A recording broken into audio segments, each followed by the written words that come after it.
Good evening. Tonight, we have the pleasure of talking to Rory, host of the Bundesliga Show by Over the Bar. And he's also, besides of rooting for Manchester United, a diehard VfB Stuttgart fan. Welcome to Bulls and Red.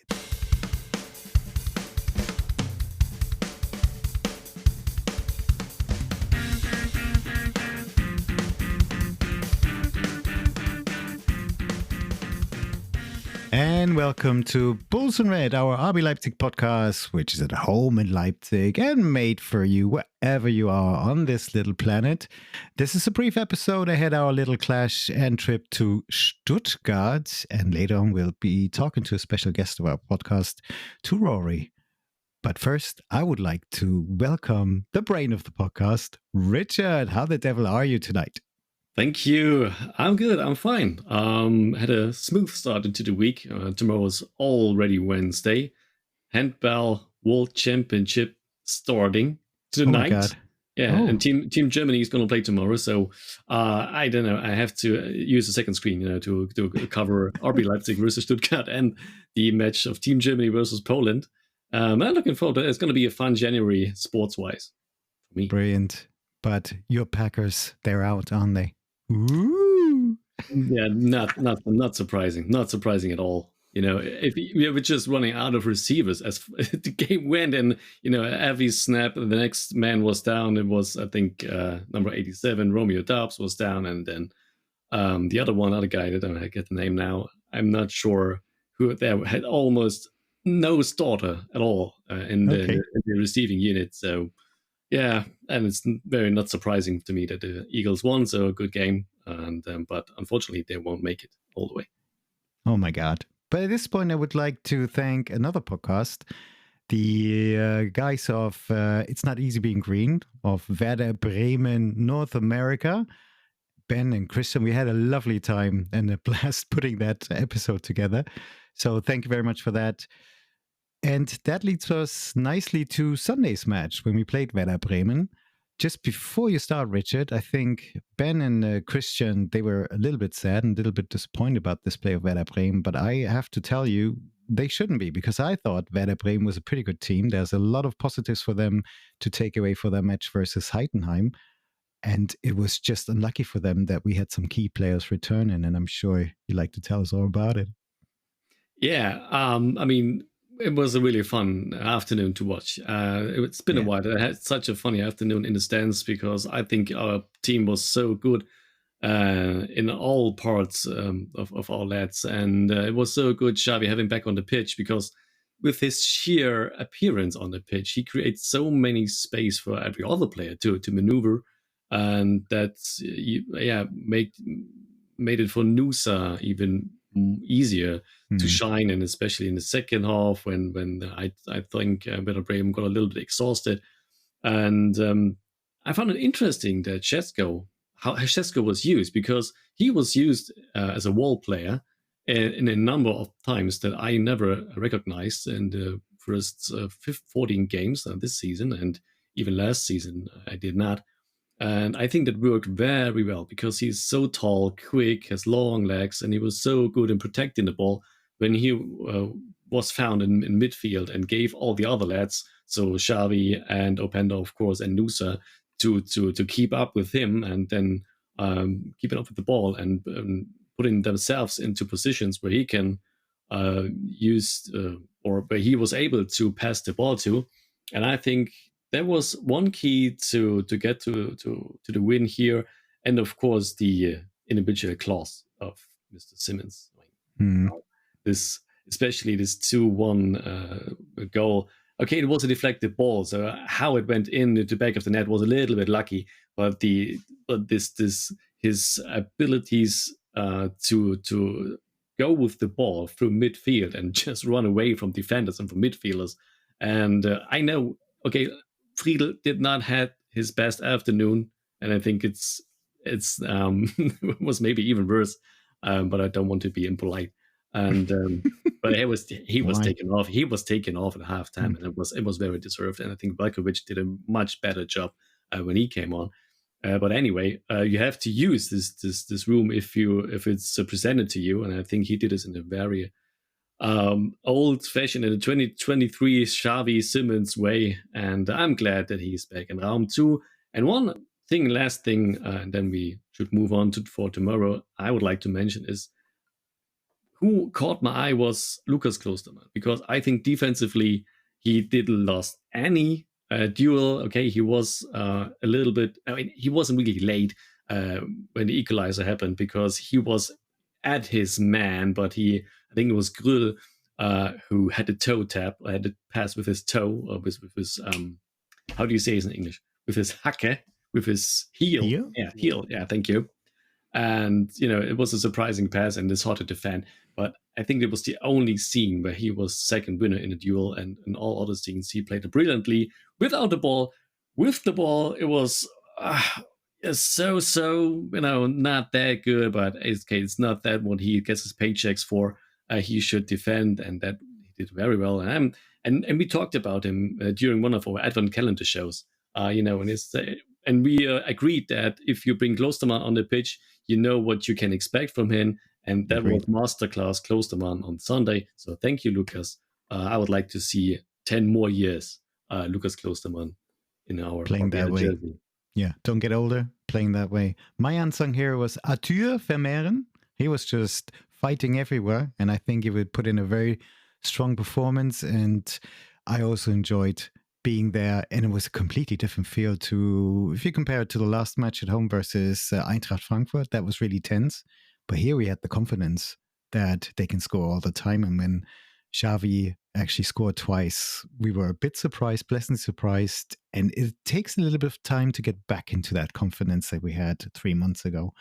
But this leads us nicely to our guest, Rory. And Rory, your team played after our team, and they had a pretty good time, didn't they? They did, yeah. Evening, fellas. Pleasure to be joining you guys, and looking forward to the game tomorrow. Yeah, we had a nice start.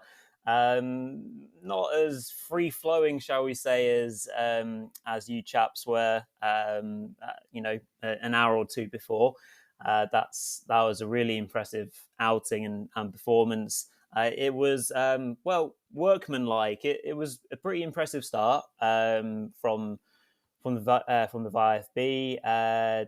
Unfortunately, the main kind of headline that comes out of it is the returning Deniz Undav, and how an important factor that he was in the game, but also a slight negative being that the clear form of Erdin Demirovic was slightly lacking, and that's something that's going to be a point of difference in contention for our matchup. Tomorrow evening, I think when we maybe start to talk about the starting 11s of both sides and how each team can maybe exploit each other, it's going to be a big call from Sebastian Hoeneß as to who starts, because is Undav right to start after having half an hour? Great, he gets the goal, but I'm not so certain. Nick Voltemade was good in parts, so it's a big element of who does Seb give his trust to for what is really a big game for both sides.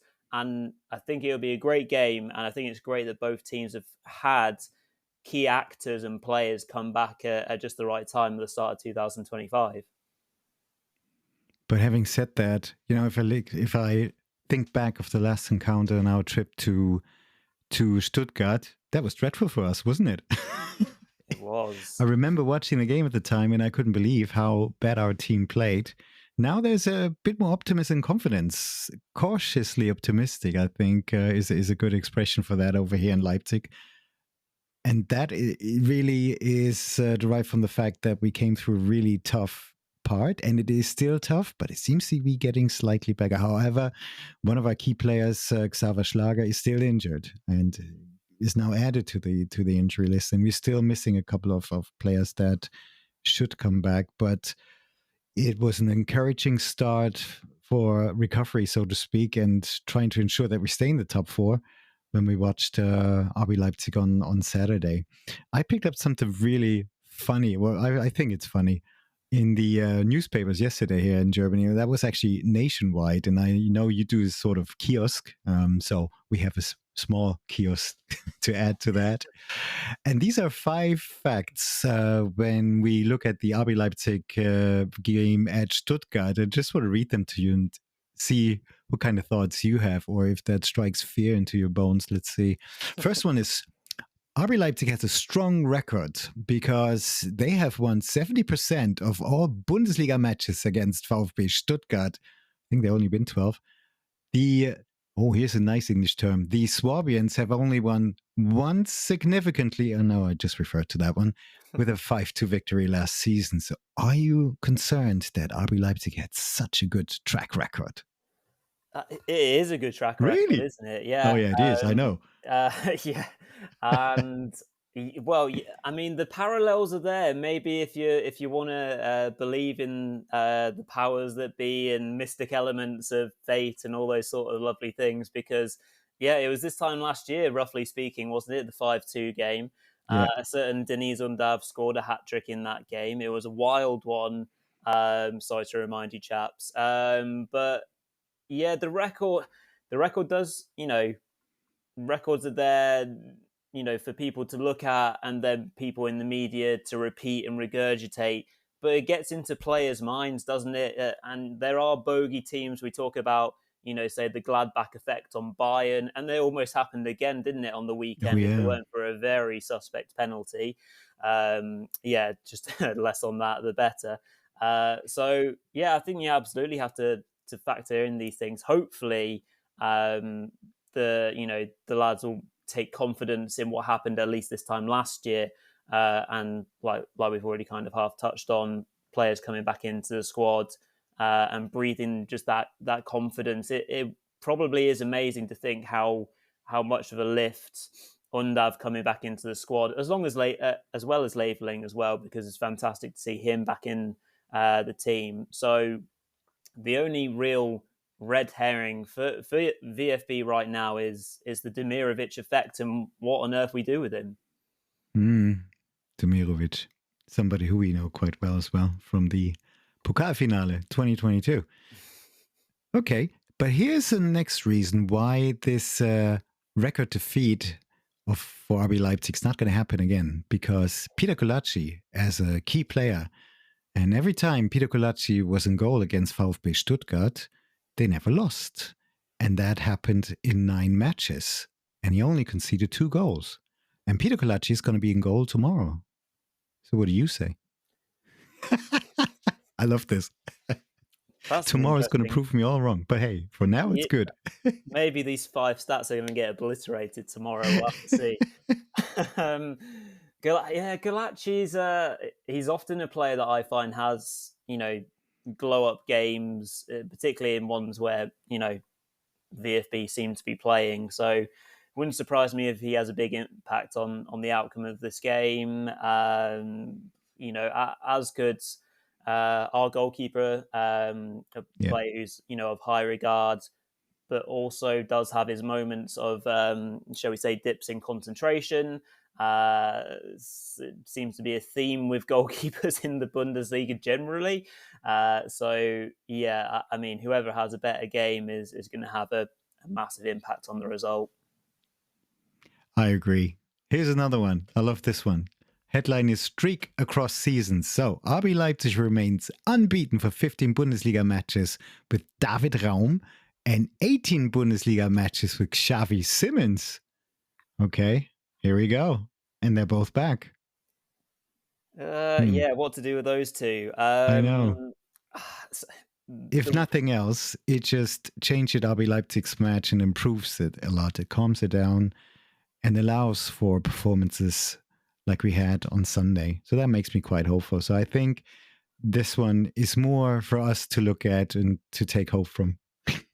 Yeah, I think so. But I think with a player like Xavi and like Richard, you were saying earlier, the kind of the ability that he has and therefore the space that he creates for other players is absolutely massive.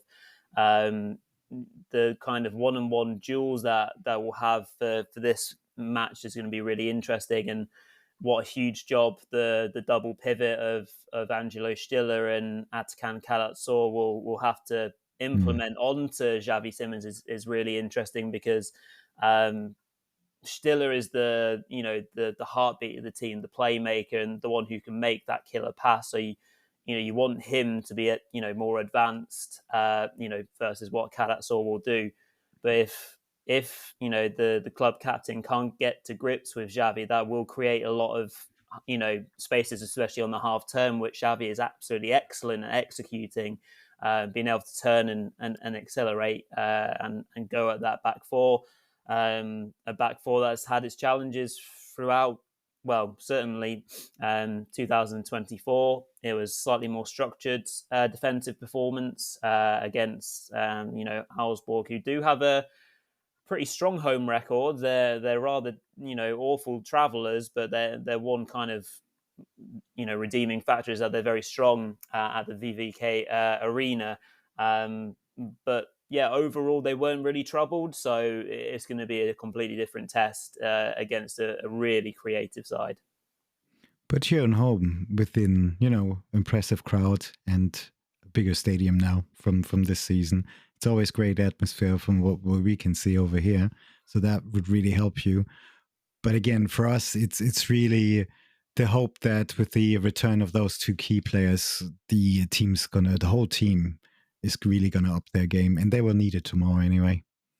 Now here's another one, number 4. In 12 Bundesliga matches against VfB Stuttgart, RB Leipzig has managed 7 clean sheets. So I guess with the 5-2 last year, we got that out of the way. And that just keeps the record straight of 7 clean sheets. I mean, if Gulacsi has a great day and our defense is solid, it could happen. To be honest, but I don't expect it. I think there will be goals. There's got to be goals. There's got to be goals. It is one that just strikes you as being end to end. If we get a couple of individual errors which we're not alien to, it could be any number really. Cool. And here's the last one. The last time RB Leipzig won the first 2 matches of a new year was in 2022, and that included a 2-0 victory over VfB Stuttgart. So it would be nice to repeat that, wouldn't it? It would be for you two chaps, yeah. I think it's got all the makings of a really good game.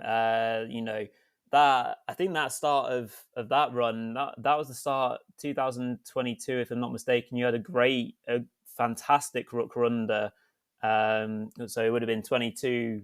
That was under 21, 22. Tesco, wasn't it? And we had to have a great Rückrunde because we just barely made it into the top 4. It was very close and took us up to the last match week.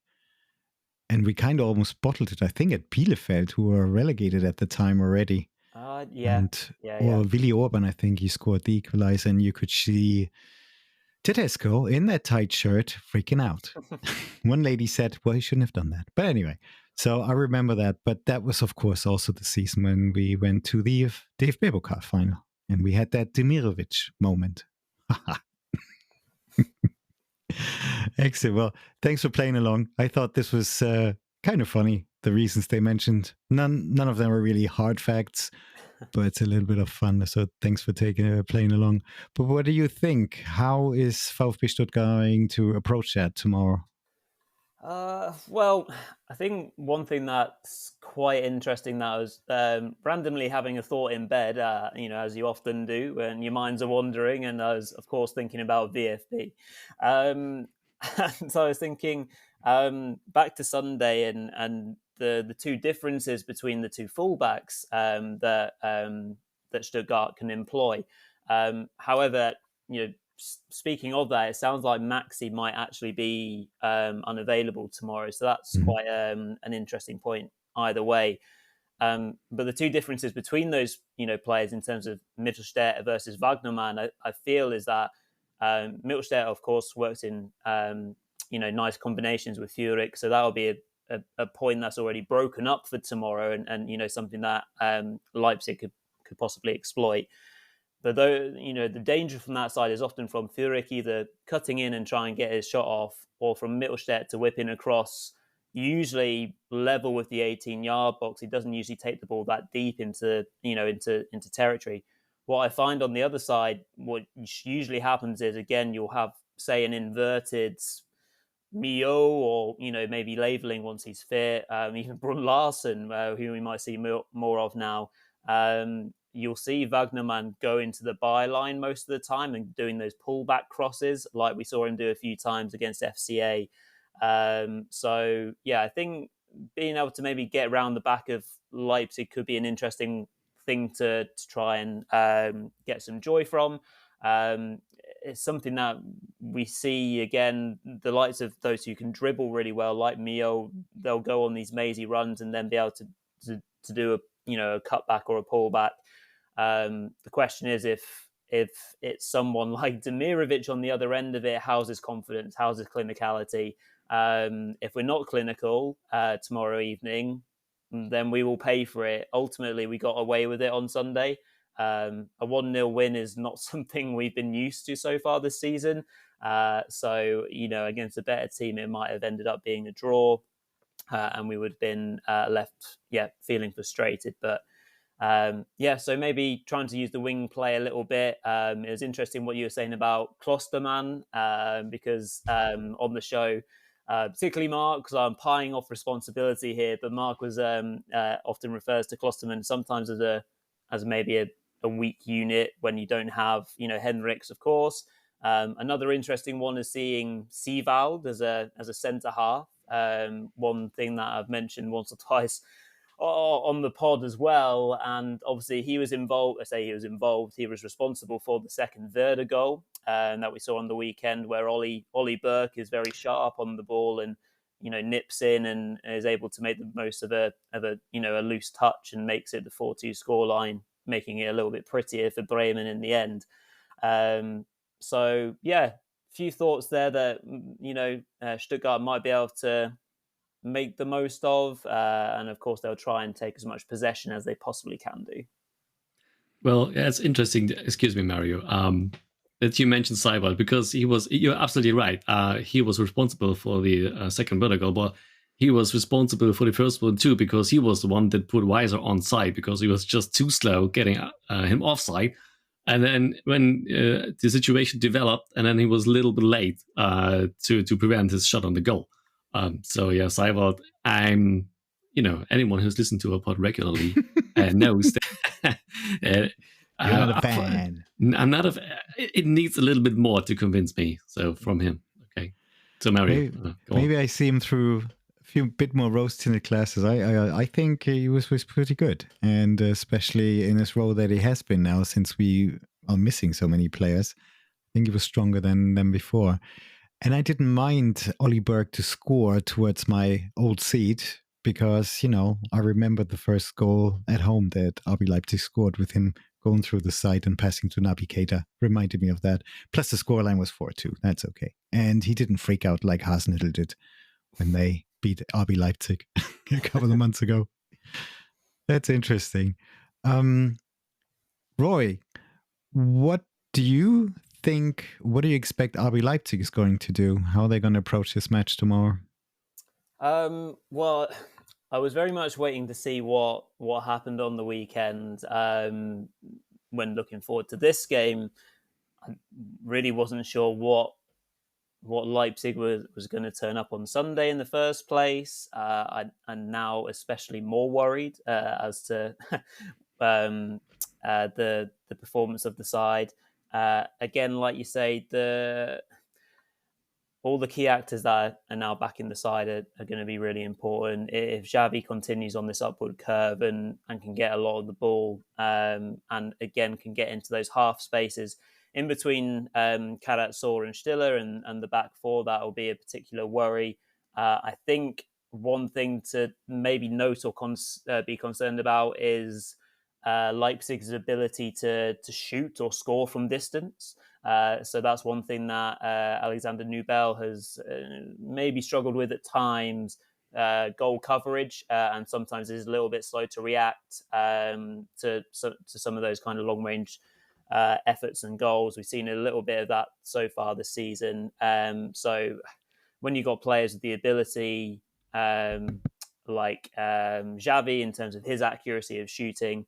You've then got the likes of Šeško, who can just decide to thunder blast one at 100 miles an hour, and just all of a sudden you've got a real issue on your hands. And then the pace has obviously got to be a factor as well. One-on-one defending is something I've always been slightly concerned about in regards to Maxi. Obviously he won't be playing.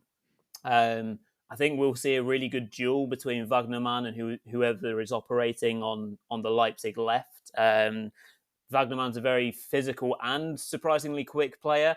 So I think that'll be a good contest. But then when you shift into the inside, the two main centre halves that Stuttgart have in the shape of Anthony Rouault and Jeff Chabot, pace is a huge one against those two.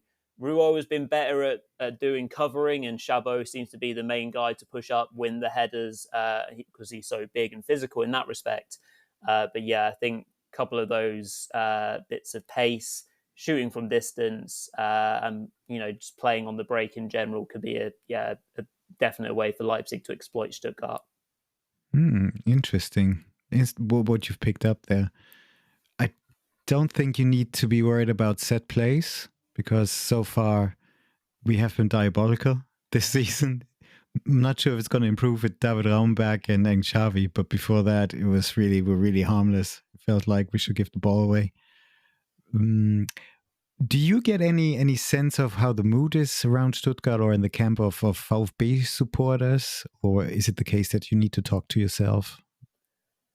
If I talk to myself, I'll go even more crazy than I already am. I think the general feeling is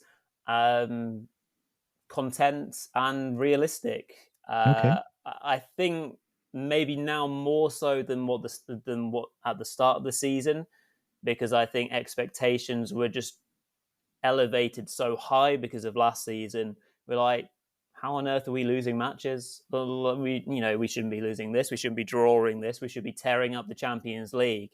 And then, a sense of being able to sit back a little bit, reflect on what happened last season, but then reflect on what happened 2 seasons before that. Yeah, I think the mood around the club is really positive. Good. There seems to be a great deal of trust, between the management and the powers that be, allowing Hoeneß to go out and do these weird things like bringing in Brun Larsen. From the outside looking in, that looks very baffling and a bit of a silly signing. But when you look at the money involved versus what his market value is, it's not a bad deal. You then look at and reflect at what the player's history is, and he has obviously history with the head coach, and there's a general trust there. And maybe it says more about other players that have maybe struggled, like Fabian Rieder hasn't really worked out, unfortunately, even though I'm quite a big fan of his.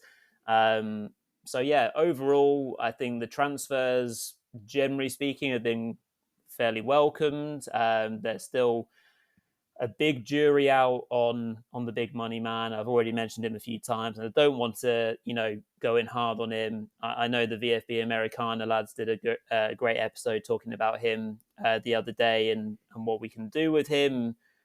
And I think he'll just, he'll carry on playing. He'll carry on being trusted. He'll score goals. And what the lads were saying on that pod was, it'll just be a bit more frenetic. He might not be super consistent scoring game after game, and it'll come in, lumps and chunks, basically. But the overall mood, I would say, is content, safe, and if they can push on for any form of European football, for me, that's absolutely fine. And plus, the Champions League's not over for you, unlike for us. I mean, we have a clean sheet in a negative way. But you guys have everything to play for. Isn't that great?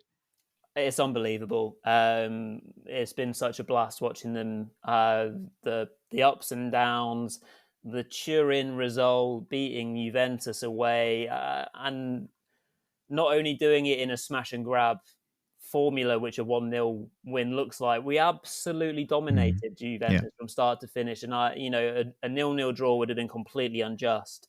So so many memorable nights. It's been great fun to do some match reactions straight after the matches, and really kind of dig into those matches and just talk about it and have fun with it.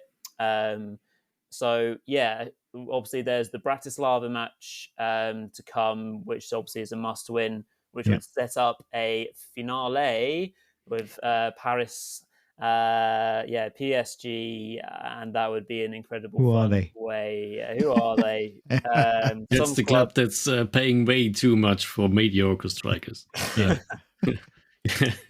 Call Frankfurt for an answer. I can hear them laughing every night. Open the window and you laugh from Frankfurt.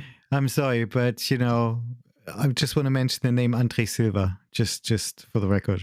But he paid only 40 million, and I think he scored. Oh, you're right. It's scored once or twice. Okay, and he has scored this season. Yeah, he has scored this season. Yeah. Okay, but it's interesting the way you explained the mood of the camp for this, beginning of the season. Unexpectedly, you started losing games you were not used to it anymore after a season when you got spoiled. And we could see all the enthusiasm for all the away matches in the Champions League, which was really impressive. And the fact that you're still in it is wonderful.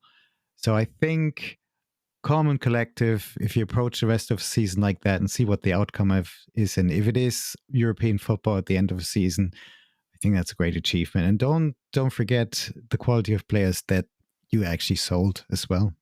You didn't even mention that. Yeah, didn't even use that as an excuse. Oh, we're not one for excuses on the Bundesliga show. Or well, I say that, yeah. Watching Girassi and Anton struggling away in Kiel in the north of Germany was, quite a sight to behold this evening.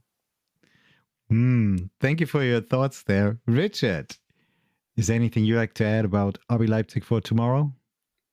Well, no, not really, but just in general, I think this is going to be a crucial game. And I think if we are going to win this tomorrow, then that doesn't mean much for us, but it should mean that the qualification for the 2025-26 Champions League for VfB Stuttgart is almost gone. Because I think so. Everything's still tight. No, but Stuttgart is now at 26 points, and if they're going to lose tomorrow, then the gap, it depends on how the outcome of the Frankfurt match tonight. But it should be like 6 or 7 points clear to the fourth place, and it would mean if you're assuming that you're needing 60 points for the fourth place, so that would mean the VfB Stuttgart would have to earn 34 points in a Rückrunde. And I think it's a heck of but it's possible. It's a heck of a task. And with all those difficulties Rory mentioned, and this team is just not on that A+ level like last season, but still in a very good fashion. But obviously now they're in more realistic outcomes from every week. I think this is going to be not possible for them. So I think if there is someone in the front office from VfB Stuttgart who puts an eye on this fourth place, knows exactly what this match tomorrow means, and that's why I expect a very high intensity tomorrow. I think every square inch of the pitch will be used. Umgepflügt. As we say in Germany, I have got no word for this in English. Excuse me. So I think the outcome, I think we will see a 2-2 draw. Yeah, that's my expectations. There will be goals, and I think, Come on, Rory, what's your prediction? 3 of those 4 will be counterattacks. So, I don't want to look like I'm stealing Richard's prediction, but that is what I said last night on our pod. I've gone 2-2. I think it will be a high scoring draw, maybe 3-3. Yeah, I would like to see a crazy game. I mean, obviously, I would like to see us win, but got a lot of respect for VfB Stuttgart, and I think they take a lot of confidence and positive things from the Augsburg game, and especially Undaf. I wouldn't be surprised if he plays longer than 30 minutes, because he is crucial for your team as well, especially as a striker, and he's got the confidence. He knows where the goal is, and a year ago he knew that as well, so he can draw on that. So. Yeah, but I still would love to see a crazy game with a high draw as well. Like a 3-3, that would be awesome. Still, it wouldn't be enough for us. to be honest. No, we actually have to win. We actually have to win. For the feeling, yeah, of course we do. So, Rory, we really appreciate you coming on. When is the next show that we should be listing out for you guys? When's your next episode out? Well, yeah, it's a busy time, isn't it? I know. I suppose, yeah, we'll be back. We'll be back on Thursday on YouTube. We'll be doing predictions for match week 18 and doing a bit of reflection on the midweek English Avoca. Brilliant. Well, I really have to thank you and pass on my compliments regarding your last episode. Well, the one before that, with the reviews of all the Bundesliga teams and also being able to invite contributions from other fellow podcasts. So that was really enjoyable. Well done, guys. Really good. Well, Richard, I think that concludes another episode, unless you want to predict the starting 11 of RB Leipzig. Oh, okay. Yeah. No, okay. because we don't need to change anything, I think, and don't never think change a winning team.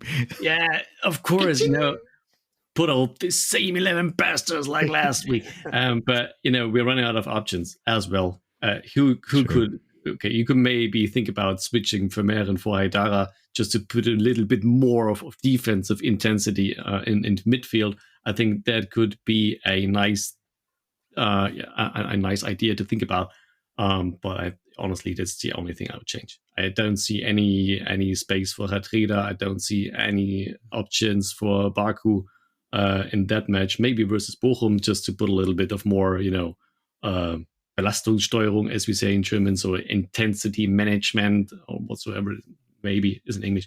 But yeah, just leave it like that.